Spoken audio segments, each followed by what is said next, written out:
RCMP and a police officer from the Vancouver Police Department, releasing an open letter to Mark Carney saying that his government is compromised and a handful of people, I think 9 of them, have to be removed from his cabinet, stating that there's evidence they knew about foreign interference and did nothing about it to protect Canadians. There's Liberal cabinet ministers, past and present, including some working in Mark Carney's office, have directly by intent permitted serious breaches of Canadian law. It says they have failed to act on serious allegations related to national security, conducted themselves in their cabinet roles with apparent malfeasance, and as a result ultimately place several Canadian citizens at grave risk. It goes on to say, we're asking you to show leadership and immediately remove below listed individuals from your party and or this election. And of course, we're offering you documents, communication records, and evidence to support these claims. The named ministers, past and present, of concerns are as follows. Marco Mendicino, failed Minister of Public Safety, failed to respond on the direction of Prime Minister Justin Trudeau's office to address impropriety at CSIS and the RCMP, permitted breach of law, breaches of process, and breaches of policy, both CSIS and the RCMP. Got Dominic LeBlanc here, says failed to address breaches against Canadian improper use of electronic spyware, CSIS and the RCMP, failed to address breaches of the Canadian Charter of Rights, permitted breaches against labor unions, improper government use of spyware. This list is long. It's got Bill Blair, by authorizing extreme powers for CSIS to undertake inappropriate actions against innocent Canadians, permitted breaches of ministerial directive on national security operations in sensitive sectors, permitted breaches of the Canadian Charter of Rights. We've got David McGuinty, so this is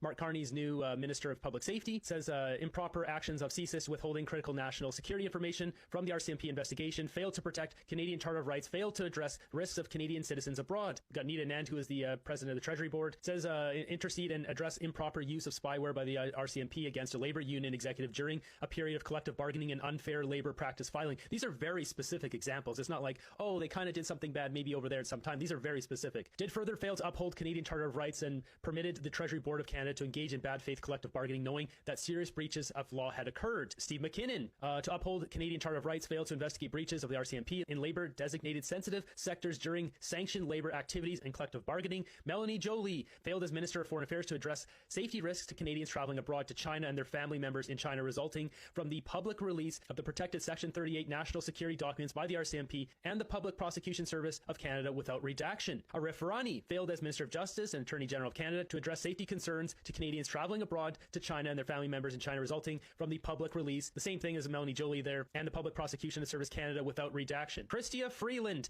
failed as Deputy Prime Minister to address reported breach of labor rights, misuse of spyware technology by CSIS and RCMP, and breach of the Charter of Rights. So it goes on to say here, Mr. Carney, you have the opportunity to prove unequivocally to all Canadians that you place Canadians' ministerial responsibility and the rule of law above partisan political activity. They are absolutely calling him out here. You can see at the bottom here, signed by these detectives. So it goes on to say here, the information contained within was released publicly and without redaction or vetting by Quebec RCMP National Security Unit and public prosecutors in October 2024. The questionable Chinese interference file was manufactured by CSIS, who mishandled critical national security intelligence during the Men Wanzhou 2 Michaels crisis. CSIS betrayed one of its own Canadian covert foreign contract intelligence agents by operating in China and tried to terminate a serving Mountie based on several engineered allegations to cover up their own lack of real-time intelligence on the international crisis between China and Canada. Ooh, so they were waiting for the right time to drop this, weren't they? CSIS then provided false intelligence to the U.S. Department of State, leading to the termination of security clearance Canadian former police officer employed by the Director of Security for the U.S. State Department facilities in Canada. It is rank in the underbelly there, isn't it? Furthermore, CSIS provided this erroneous intelligence to the Prime Minister's office, the Minister of Public Safety, and the Privy Council Office of Canada. When the scenario was forwarded to the RCMP to begin